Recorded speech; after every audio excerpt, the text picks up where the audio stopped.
Hello guys, kumusta? Welcome back sa aking channel, Unique GDM. Kung bago lang kayo sa aking channel, huwag niyong kalimutan i-like and i-share po ang aking channel. Ito po ay isda sa panaginip part 2. So napanood niyo ang aking part 1. So panoorin niyo lang po yung part 1. Kung ikaw ay nanaginip ng pritong isda, ito ay nangangahulugan ng bunga ng iyong pagsisikap kasabay ng pagpapaalala ng lahat ng tagumpay ay may kalakip na sakripisyo sa iyong buhay at proseso.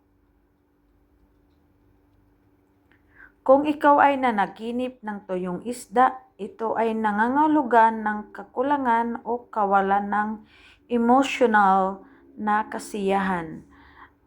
Maaaring nagmumungkahi ng mga sitwasyon kung saan nararamdaman mong nawawalan ka ng sigla. Ito rin ay nagpapahiwatig ng mga alalahanin na pinansyal. Kung ikaw ay nanaginip ng isda sa loob ng aquarium, ito ay nangangahulugan ng pagkakaayos ng iyong damdamin at pagpapahalaga sa iyong personal na kapayapaan.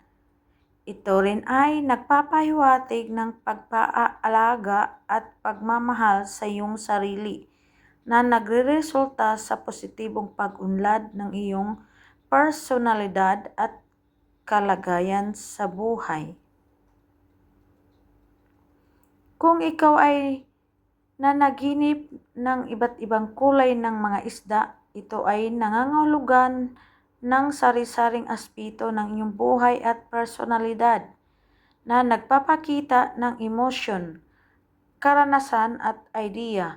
Ito rin ay nagpapahiwatig ng sari-saring oportunidad na darating sa iyong buhay at puno ng kulay at positibong pagbabago.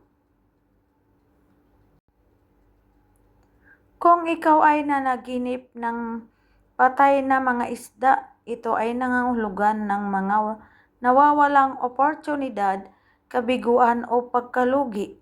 Ito rin ay nagpapahiwatig ng mga negatibong emosyon tulad ng kalungkutan o pagkadismaya at kailangan mong harapin at tanggapin ang mga pagbabago at mga pagsubok sa buhay upang makapagpatuloy at maging matibay sa hinaharap.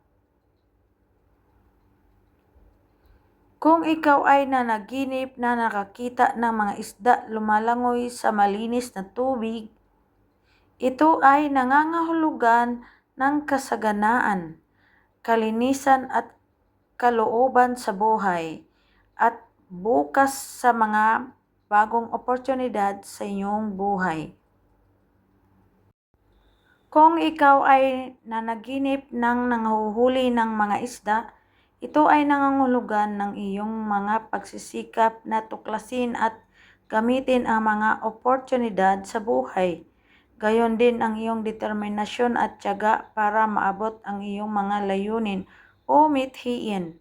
Ito rin ay nagpapahiwatig ng pagnanais na makuha ang mas malalim na kaalaman o pag-uunawa sa sarili at sa mga aspeto ng iyong buhay.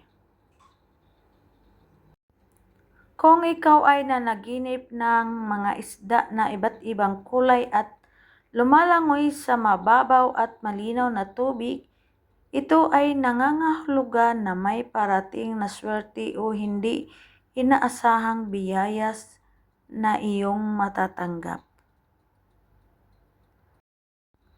Kung meron po kayong mga katanungan tungkol sa mga iba't ibang panaginip, mag-comment lang kayo sa baba at salamat po sa inyong panonood. Huwag niyo po kalimutan mag-share at mag-like sa aking video para ma-notify po kayo sa aking susunod na video. Salamat po sa inyong oras sa panonood sa aking video. Ito po ay isda sa panaginip part 2 po siya. Kung hindi niyo po napanood ang part 1, hanapin niyo lang po sa aking channel. Salamat po at mag-ingat po kayong lahat.